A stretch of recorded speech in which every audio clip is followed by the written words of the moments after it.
Hi எல்லோரும் எப்படி இருக்கீங்க? இது என்ன காய் அப்படின்னு உங்களுக்கு தெரியுமா? நாங்கள் சின்ன வயசில் இதெல்லாம் வச்சு விளையாடுவோம். முன்னாடி 2 முள்ளு மாரி இருக்கும்.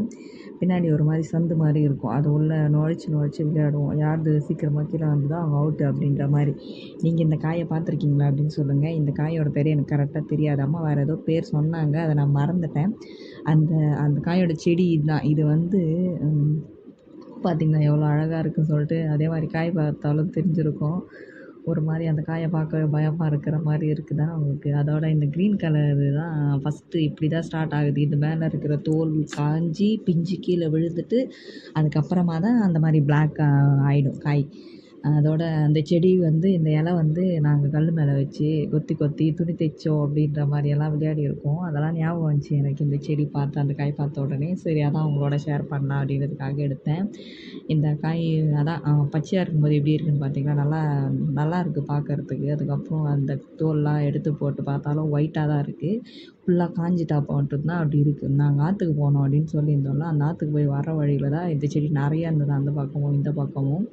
சரி பார்த்த உடனே ஞாபகம் வந்துச்சு. சரி உங்களோட ஷேர் பண்ணலாம் அப்படின்றதுக்காக தான் வாங்கி பிச்சு பார்த்தேன். உள்ள எவ்வளோ ஒயிட்டா இருக்குன்னு பார்த்தீங்களா?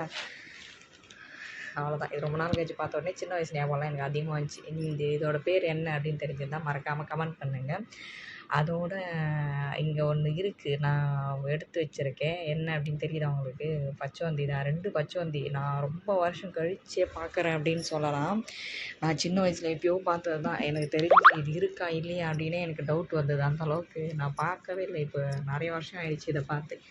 சரி மெல்லமாக நகர்ந்து போயிட்டே இருந்தது. சரி அதான் உங்களோட ஷேர் பண்ணலாம் அப்படின்னு இருந்துச்சு. ஆனால் என்ன ஒரு கஷ்டம்னா, அது கலர் சேஞ்ச் பண்ணவே இல்லை நான் வீடியோ எடுக்கிற வரையும். அதுக்கப்புறம் சேஞ்ச் பண்ணிச்சான்னு எனக்கு பெருசாக தெரியல.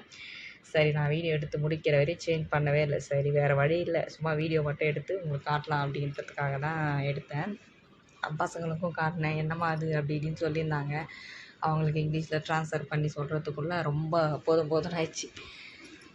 2 இருந்தது. 2மே லைஸா ஒரு இடத்துல இருந்து குதிச்சுது அப்படின்னு சொல்லி அம்மா தான் கூப்பிட்டு காட்டினாங்கம்மா சீக்கிரம் வா இங்கே ஒன்று போயிட்டுருக்கு பாரு பாப்பேன் அப்படின்ற மாதிரி. சரி போய் பார்த்த உடனே 2 பக்கமும் ஸ்லோவாக நகர்ந்து போயிட்டுருந்தது. சரி நான் ரொம்ப வருஷம் கழித்து பார்க்குறேன், உங்களோடையும் ஷேர் பண்ணலாம் அப்படின்றதுக்காக எடுத்திருக்கேன். நீங்கள் இந்த பச்சோந்தி ஊரில் பார்க்குறீங்களா? உங்களுக்கும் அடிக்கடி தெரியுதா? அப்படின்ற மாதிரி தெரிஞ்சிருந்தா கமெண்ட் பண்ணுங்கள். நான் வந்து ரொம்ப வருஷம் ஆச்சு இது இடமே இருக்கா இல்லையா அப்படின்ற டவுட் வந்தது. எனக்கு ரொம்ப வருஷம் ஆச்சே பார்த்து அப்படின்ற மாதிரிலாம் யோசிச்சிருந்தேன். அதோட இதை பார்த்தோன்னே ஒரு மாதிரி சந்தோஷமாச்சு. இல்லை இருக்குது அப்படின்ற மாதிரி. ஊர்லலாம் கொஞ்சம் மழைலாம் வந்து செடியெல்லாம் ஃபுல்லாக பச்சையாக இருந்ததுனால என் கண்ணில் பட்டதுன்னு நினைக்கிறேன். வீடியோ பிடிச்சிருந்தா லைக் பண்ணுங்கள். மறக்காமல் நான் சேனலை சப்ஸ்கிரைப்